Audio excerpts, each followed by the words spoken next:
Ya, sebagaimana sudah diberikan tema ini ya, dan tadi juga WL sudah menyinggung ya gitu ya, mengenai kekhawatiran.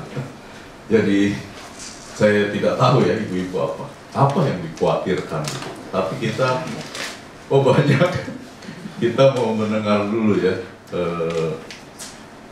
kita mau membaca dulu supaya kita tidak terlepas daripada konteks firman Tuhan yang terambil dari 1 Raja-Raja 19 ayat 1 sampai 19 ya. Mari kita membaca secara bergantian. Ibu-ibu ada ini ya, bisa pakai gadget ya. Karena ini panjang ya, jadi kita bergantian biar kita sama-sama bisa mengikuti alur cerita ini ya. Saya mulai dulu.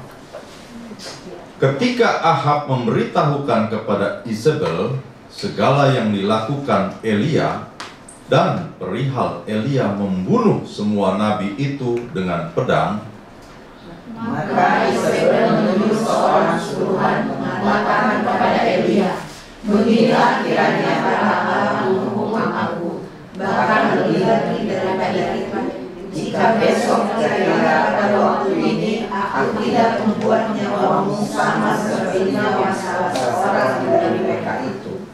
Maka takutlah ia, lalu bangkit dan pergi menyelamatkan nyawanya, dan setelah sampai ke Beersheba yang termasuk wilayah Yehuda, ia meninggalkan bujangnya di sana. Tetapi ia sendiri masuk kepada gurun sehari perjalanan jauhnya, lalu duduk di bawah sebuah pohon ara. Kemudian ia ingin mati, katanya, "Cukuplah itu, sekarang ya Tuhan, ambillah nyawaku, sebab aku ini tidak lebih baik daripada nenek moyangku." Sesudah itu ia berbaring dan tidur di bawah pohon arar itu. Tetapi tiba-tiba seorang malaikat menyentuh dia serta berkata kepadanya, "Bangunlah, makanlah." Ketika dia melihat sekitarnya, maka pada sebelah kepalanya ada roti bakar dan sebuah kendi berisi air. Lalu ia makan dan minum, kemudian ia balik pulang. Tetapi malaikat Tuhan datang untuk kedua kalinya dan menyentuh dia serta berkata, "Bangunlah, makanlah, sebab kalau tidak, perjalananmu nanti terlalu jauh bagimu." Maka bangunlah ia, lalu makan dan minum, dan oleh kekuatan makanan itu ia berjalan 40 kali lipat kemana-mana sampai ke gunung Allah, yakni gunung Horeb. Di sana masuklah ia ke dalam sebuah gua dan bermalam di situ. Maka firman Tuhan datang kepadanya demikian, "Apakah kerjamu di sini, hai Elia?" Jawabnya, "Aku bekerja segiat-giatnya bagi Tuhan, Allah semesta alam, karena orang Israel meninggalkan perjanjianmu, meruntuhkan mesbah-mesbahmu, dan membunuh nabi-nabimu dengan pedang. Hanya aku seorang diri yang masih hidup, dan mereka ingin mencabut nyawaku." Lalu firman-Nya, "Keluarlah dan berdiri di atas gunung itu di hadapan Tuhan." Maka Tuhan lalu, angin besar dan kuat yang membelah gunung-gunung dan memecahkan bukit-bukit batu mendahului Tuhan, tetapi tidak ada Tuhan dalam angin itu. Dan sesudah angin itu datanglah gempa, tetapi tidak ada Tuhan dalam gempa itu. Dan sesudah gempa itu datanglah api, tetapi tidak ada Tuhan dalam api itu. Dan sesudah api itu datanglah bunyi angin sepoi-sepoi desa. Segera sesudah Elia mendengarnya, ia menyelubungi mukanya dengan jubahnya, lalu pergi keluar dan berdiri di pintu gua itu. Maka datanglah suara kepadanya yang berbunyi, "Apakah kerjamu di sini, hai Elia?" Jawabnya, "Aku bekerja segiat-giatnya bagi Tuhan, Allah semesta alam, karena orang Israel meninggalkan perjanjianmu, meruntuhkan mesbah-mesbahmu, dan membunuh nabi-nabimu dengan pedang. Hanya aku seorang diri yang masih hidup, dan mereka ingin mencabut nyawaku." Firman Tuhan kepadanya, "Pergilah, kembalilah ke jalanmu, melalui padang gurun ke Damsyik, dan setelah engkau sampai, engkau harus mengurapi Hazael menjadi raja atas Aram. Juga Yehu cucu Nimsi harus engkau urapi menjadi raja atas Aram, dan Elisa bin Safat dari Abiram Merah harus kau urapi menjadi nabi menggantikan engkau. Maka siapa yang terluput dari pedang Hazael akan dibunuh oleh Yehu, dan siapa yang terluput dari pedang Yehu akan dibunuh oleh Elisa. Tetapi aku akan meninggalkan 7.000 orang Israel, yakni semua orang yang tidak sujud menyembah Baal dan yang mulutnya tidak mencium dia. Setelah Elia pergi dari sana, ia bertemu dengan Elisa bin Safat yang sedang membajak dengan 12 pasang lembu, sedang ia sendiri mengemudikan yang ke-12. Ketika Elia lalu dari dekatnya, ia melemparkan jubahnya kepadanya. Ya, baik ya ibu-ibu yang terkasih, tema kita tadi sudah disampaikan ya, you worry too much ya. Nah, dari pembacaan ini ya, saya ingin kita flashback ke belakangnya ya. Saya selalu melihat itu ya, kenapa gitu ya cerita ini, karena kalau kita hanya fokus pada pasal itu, tidak melihat sebelumnya, kita kadang-kadang kehilangan kehilangan background lah gitu, kehilangan latar belakangnya ya. Jadi supaya kita punya persepsi yang sama bahwa Elia ya itu seorang nabi besar ya, kalau menurut saya nabi besar gitu ya, karena banyak gitu ya, banyak hal yang terjadi ya di dalam kehidupan pelayanan Nabi Elia ya. Kalau kita lihat di pasal-pasal sebelumnya ya, dia itu sebetulnya yang menyampaikan kepada Ahab gitu, nanti tidak ada embun atau hujan ya pada tahun-tahun ini. Jadi kekeringan melanda itu tidak, Ahab itu raja ya, raja Israel. Sehingga Elia saat itu bagaimana hidupnya? Dia ternyata dipelihara oleh burung gagak ya. Jadi oleh Tuhan disuruh kamu tinggal di tepi sungai Kerit ya, itu di sebelah timurnya Yordan. Ya mungkin ini saya cari-cari juga sungai Kerit kayak apa ya, sungai Yordan saya tahu, tapi mungkin ini sungai kecil gitu ya. Tapi dia tinggal di sana gitu. Lalu nanti setelah si gagak ini tuh setiap pagi dan petang membawakan daging dan roti ke si Elia ini. Lalu setelah itu selesai gitu ya, kamu sekarang pergi ke seorang janda gitu ya di Sarfat. Ini lain lagi nih, tempatnya jauh lagi di Sidon. Lalu di sana juga dengan ajaibnya ya, dia dipelihara juga oleh janda, tapi memang bayangan kita bukan ketemu janda kaya gitu ya, tapi jandanya miskin juga gitu, punya sisa cuman tepung sama minyak dalam buli-buli. Jadi suruh memelihara Elia, tapi begitu dia ketemu janda itu bukan janda kaya juga, janda miskin juga ya. Tetapi dengan ajaibnya dia dipelihara, lalu janda itu pun diberkati sehingga tepung dan minyak dalam buli-buli tidak habis gitu, sampai turun hujan. Nah kemudian anak janda ini pun mati gitu ya. Lalu Elia dia menyembuhkan ya anak ini sehingga menghidupkan, tentunya oleh kuasa Tuhan, sehingga anak itu hidup kembali. Nah jadi kalau kita lihat di sini pengalaman Elia ya, pengalaman kehidupan pelayanan itu penuh dengan ketakjuban ya, menurut saya luar biasa semua gitu. Dia sangat diberkati ya di dalam kehidupan pelayanannya, walaupun mungkin kesulitan-kesulitan dia alami ya. Saat saya nggak membayangkan bagaimana kelaparan saat itu, tidak ada hujan ya gitu ya saat itu, sehingga dia bisa tetap hidup ya.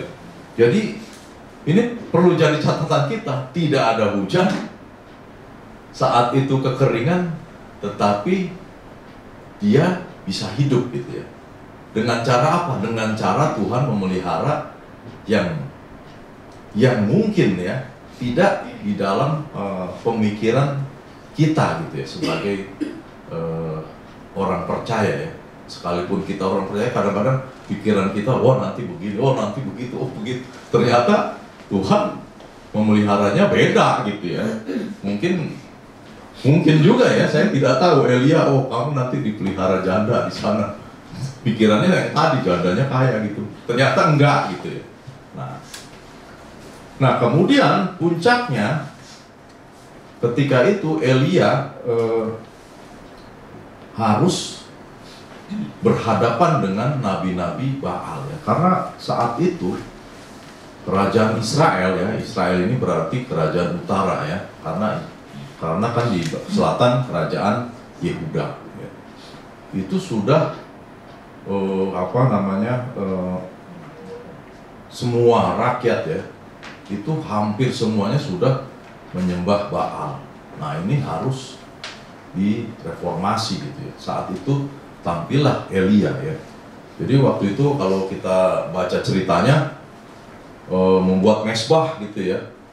Jadi diaduk nih antara Elia dengan nabi-nabi Baal. Nabi Baal itu kan ada 450 orang ya. Elia cuma sendiri. Ayo panggil Allah kamu, nanti saya juga akan panggil Allah saya.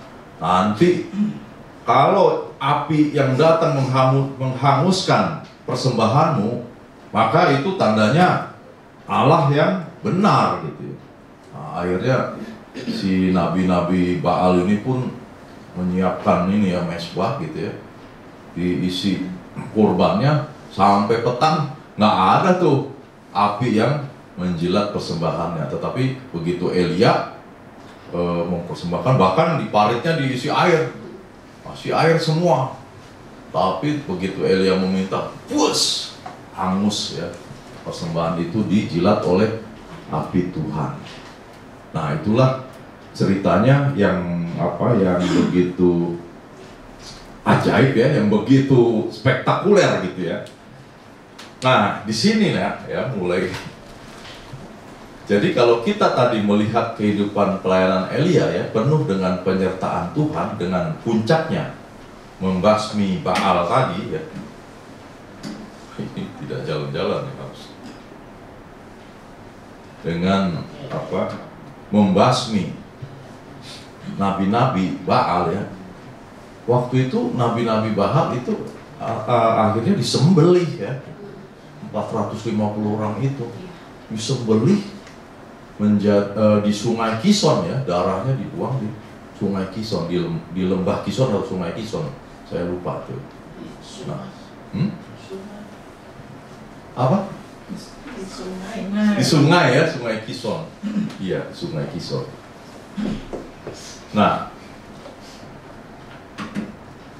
tapi ini ya, ketika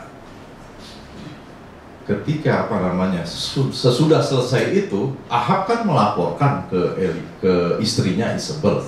Nah, istrinya ini memang dominan ya, si Isabel ini ya, namanya juga Isabel gitu ya. Dominan gitu ya. Kalau kita nanti baca-baca cerita Isabel itu emang dominan ya. Waktu nyerobot kebunnya Nabot juga, itu istrinya yang ini, si Ahabnya itu menangis bermuram gitu, kenapa kamu kan raja gitu. Nah tapi itu sesudah itu ya. Nah si Isabel ini mau membunuh si Elia, padahal Elia itu sudah membunuh Nabi Baal 450. Tapi begitu Ahab melaporin ke istrinya, wah si Elia ini membunuh Nabi Baal nih 450. Gantian si Isabel ini mengancam ke si Elia gitu ya. Nah, kemudian Elia takut ya. Tapi takut di sini memang ya bisa saja dua hal. Tapi yang lebih menakutkan bagi Elia itu sebetulnya dia lebih kecewa gitu ya. Lalu dia pergi gitu ya, menyelamatkan nyawanya, masuk ke padang gurun ya. lalu dia ingin mati. Nah, kenapa? Takutnya ini sebetulnya bukan takut matinya sebetulnya, karena dia pun ketika sudah pergi ya ke padang gurun ingin mati. Ya nggak usah pergi kalau ingin mati, nanti juga Isabel membunuh kan, betul nggak? Nah, tapi kenapa dia ingin mati ya? Nah, rupanya di sini ada kekecewaannya bagi Elia, buat Elia, karena ketika dia menghantam penyembahan Baal dan juga membunuh nabi-nabinya, tapi ternyata hasilnya ya, atau orang Israel itu juga tidak langsung pada bertobat gitu. Bahkan kerajaan masih punya kuasa. Isabel ini masih bisa punya kuasa untuk membunuh dia gitu.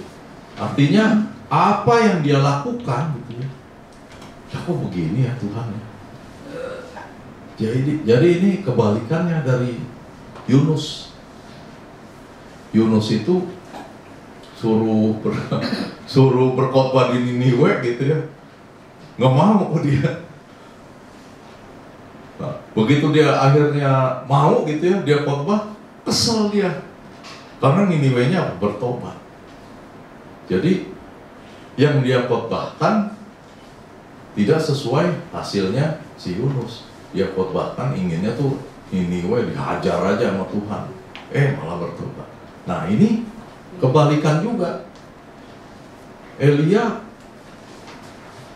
ingin mereformasi kerajaan Israel, sudah didemonstrasikan bagaimana Tuhan Allah itu menjilat api, tetapi Israel begini aja ya, tidak bertobat. Nah, itulah dia mulai kecewa ya. Nah, kekecewaannya dia ya, makanya dia bilang ingin mati gitu ya. Cukuplah Tuhan, saya mati aja lah, percuma, saya juga nggak lebih baik juga dari nenek moyang saya gitu ya, nggak lebih baik juga dari mungkin nabi-nabi yang terdahulu, mungkin Musa dan lain-lain gitu. Sama aja ini, nggak ada perubahan apa-apa buat Israel. Udahlah. Nah, itulah kekecewaan dia gitu ya. Nah, sesudah itu dia kan berbaring tidur ya, lalu malaikat menyentuh dan membangunkannya 2 kali ya. Yang pertama itu dibangunkan gitu ya, lalu kasih makan, lalu Elia tidur lagi. Lalu yang kedua kali bangunkan lagi, kasih makan gitu ya. Dan disinilah malaikat bilang, oleh kekuatan makanan itu kamu nanti akan bisa berjalan 40 hari 40 malam ya, untuk sampai ke Gunung Horeb. Nah, menarik ya di sini sebetulnya kenapa ke Gunung Horeb ya. Namun kita belajar dulu di sini ya, sebetulnya energi memang kita juga tidak bisa langsung mengklaim bahwa Elia salah ya. Kita kan tidak mengalami ya saat itu bagaimana kondisi dia. Tetapi kalau kita perhatikan ya, di dalam dia mengeluarkan mendemonstrasikan itu energi yang dikeluarkan itu sangat besar ya gitu, untuk membasmi Baal itu. Bukan kita bacanya pendek aja gitu, tapi pertarungan itu baik tenaga, baik psikologis ya, berhadapan dengan 450 orang aja kita berhadapan itu susah ya. Ini 450 nabi Baal gitu, itu nggak sederhana. Jadi benar-benar menguras tenaga, pikiran, bahkan nabi-nabi Baal itu didukung oleh kerajaan ya, dalam hal ini Isabel. Ya, itu perkara yang berat gitu ya. Nah, perkara berat itu ketika sudah dia berhasil taklukkan, hasilnya lain gitu ya. Ya jelas saja ini mengalami kekecewaan. hasilnya tidak seperti yang diinginkan oleh Elia. Nah, tetapi kita dalam hal ini pun bisa belajar gitu ya. Terkadang di hidup kita itu juga tidak tentu ya apa yang kita lakukan, atau dalam hal pelayanan pun, dalam pelayanan sekalipun itu tidak tentu hasilnya seperti yang kita mau. Apalagi di dalam kehidupan kita, bukan kehidupan pelayanan aja, kehidupan kita. Kehidupan kita itu apa sih? Ya banyak, menyangkut keluarga, menyangkut kesehatan, menyangkut ekonomi. Ya berputar-putarnya kan kita di situ-situ aja ya. Kalau menyangkut keluarga kan mikirin anak cucu, mungkin mikirin orang tua. Menyangkut kesehatan, gimana kita kalau sakit, entar biayanya dari mana, ya pasti seputar itu. Ekonomi juga gitu kan, entar gimana nih, bisa nyekolahin enggak ya, atau pendapatan dari mana, ya pasti seputar-seputar itu aja di kehidupan kita. Kadang yang kita hadapi itu tidak sesuai ya dengan yang ada pada benak kita atau harapan kita. Dan kita harus ingat bahwa Tuhan kita tidak pernah memelihara kita itu seperti ya yang kita mau, ya. Seperti yang memang sesuai dengan, cocok gitu dengan kita. Karena dia kan bilang bahwa rancanganku bukan rancanganmu. Seperti tingginya langit di atas bumi, demikianlah rancanganku. Artinya pemikiran Tuhan ya itu tidak jaraknya itu tidak berjarak gitu. Langit sama bumi itu kan nggak bisa diukur kan. Kita kalau ke langit terus makin ke ruang angkasa, nggak ada itu batasnya gitu. Oh udah mentok. Kalau ini kan kelihatan nih. Oh iya nih batasnya. Kalau kita astronot ke sana, ya udah ruang hampa, nggak ada batasnya. Kita cuma bisa melihat langit kan begini. Artinya apa? Hikmat Tuhan ya, atau pikiran Tuhan ya, itu memang tidak sama dengan pikiran kita. Jauh ya, jauh di atas kita, sehingga kita hanya bisa mengetahui pikiran Tuhan ketika Tuhan menyatakan kepada kita gitu. Sehingga kita, oh begini Tuhan, oh ternyata begini. Itu yang kita bisa gitu.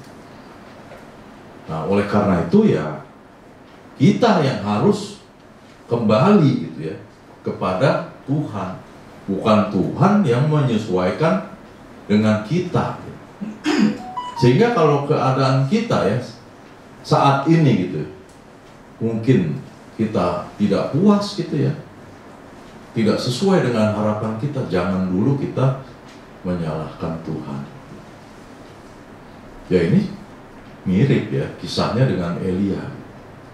Tidak terjadi apa-apa Tuhan, sama aja nih. Bangsa ini begini aja, saya juga nggak lebih baik dari nenek moyang saya.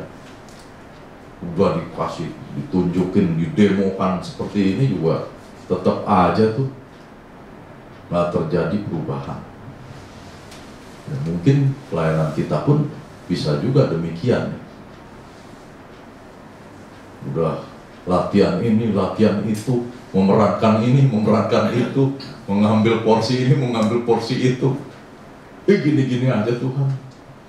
Ya itu kata kita ya. Barangkali juga kalau Israel itu langsung bertobat gitu ya, mungkin juga Elia mengalami kejatuhan, kita tidak tahu ya. Artinya dia berbangga, wah dengan pelayanan saya nih membasmi, membunuh nabi-nabi Baal, hebat saya. Nah, bisa juga kejadian begitu kan. Begitu juga kehidupan kita, kan bisa terjadi gitu ya. Apa yang selalu kita usahakan berhasil, kita melakukan ini berhasil. Lama-lama kalau begitu keberhasilan itu karena saya. Nah, oleh karena itu, mari ibu-ibu kita renungkan ya, apa yang terjadi di dalam kehidupan kita. Apakah kita seperti demikian gitu ya? Apa yang kita lakukan selalu oke. Hati-hati, kalau oke terus kita bisa terjebak dalam pemuliaan diri dan Tuhan tidak ada ya. Kita tidak menganggap bahwa itu adalah yang Tuhan berikan atau Tuhan anugerahkan dalam kehidupan kita, karena kita merasa diri kita lah yang melakukan semua itu. Nah, kita lanjut ya. Sehingga ketika Elia pergi ke Gunung Horeb ya. Nah, ini menarik ya, kenapa Gunung Horeb ya? Ternyata Gunung Horeb itu adalah tempat waktu itu Musa ya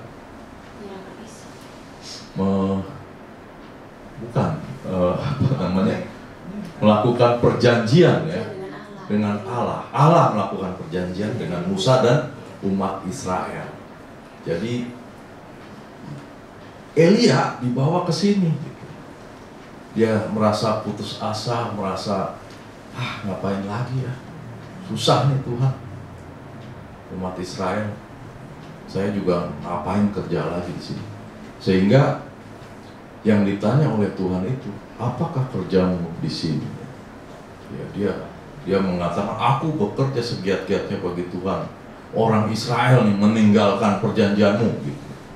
Artinya dia mau kasih tahu, nih orang Israel tetap nggak mau dengar gitu. Lalu Tuhan meminta Elia berdiri di atas gunung dan melihat bagaimana kebesaran Tuhan ya. Yang pertama itu angin besar membelah gunung dan memecahkan bukit-bukit batu. Lalu gempa, lalu api, lalu angin sepoi-sepoi. Nah, dia di sini melihat ya bahwa Tuhan itu begitu berkuasa. Dan disinilah kita baca bahwa Elia menyelubungi mukanya, dan dia tahu gitu saat itu bahwa Allah adalah Tuhan yang berdaulat. Jadi kalau Israel saat itu tidak berdaulat, tidak bertobat, ya tidak seharusnya. Kenapa kamu jadi putus asa gitu ya? Aku yang menugaskan kamu yang untuk melayani.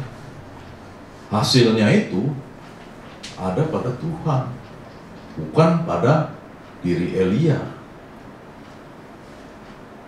Nah, kemudian setelah itu ditanya lagi kan, apakah kerjamu di sini, hei Elia? Aku bekerja segiat-giatnya bagi Tuhan. Orang Israel meninggalkanmu. Lalu Tuhan berfirman, kembalilah ke jalan. Nah, di gunung ini itu kan tanda tadi ya, Tuhan mengikat perjanjian dengan umat Israel. Nah, di sini pun kembali Elia diingatkan gitu ya, bahwa aku pun juga mengadakan perjanjian dengan kamu. Perjanjian itu kan berarti dengan firman kan, dengan firman Tuhan. Kedua loh batu itu kan juga isinya firman Tuhan. Nah, sehingga kembalilah ke jalanmu itu adalah ya jangan lari lagi gitu. Jangan lari, ya kamu kembali ke jalan kamu, ke kehidupan kamu. Kalau kamu melayani ya lanjutkan gitu ya. Karena memang ada tugas selanjutnya dari Allah kepada Elia. Dia harus mengurapi Hazael ya, menjadi raja Aram, dan Yehu menjadi raja Israel. Lalu disinilah Tuhan itu memberikan penghiburan kepada Elia bahwa Tuhan meninggalkan 7.000 orang Israel yang tidak menyembah Baal. Nah, kalau di Israel itu angka 7 itu adalah angka yang sempurna, bahwa itu adalah angka yang ideal gitu ya. Sekalipun Elia saat itu tidak melihat pertobatan Israel, tapi Tuhan sudah menyatakan bahwa akan meninggalkan nanti 7.000 orang Israel itu yang tidak menyembah Baal. Artinya ada yang bertobat juga. Memang harapannya tidak sesuai Elia gitu, yang ingin mungkin dia mereformasi, kelihatan perubahan di tengah-tengah Israel itu sehingga Baal dihancurkan, lalu kerajaan Israel berdiri kembali kepada Tuhan gitu semuanya. Tidak seperti itu harapannya Elia. Dan kemudian yang terakhir, Elia melemparkan jubahnya ke Elisa. Artinya ada posisi Elia nanti, jubah itu melambangkan bahwa tugas pelayanan dia ya, jubah ya, seperti Pak Galen kan punya jubah hitam ya, jubah pendeta. Nah itu tidak semua orang boleh pakai itu kalau nggak pendeta. Ya ini juga gitu, jubah kenabian itu diserahkan kepada Elisa. Nah, jadi bagaimana gitu ya, kalau kita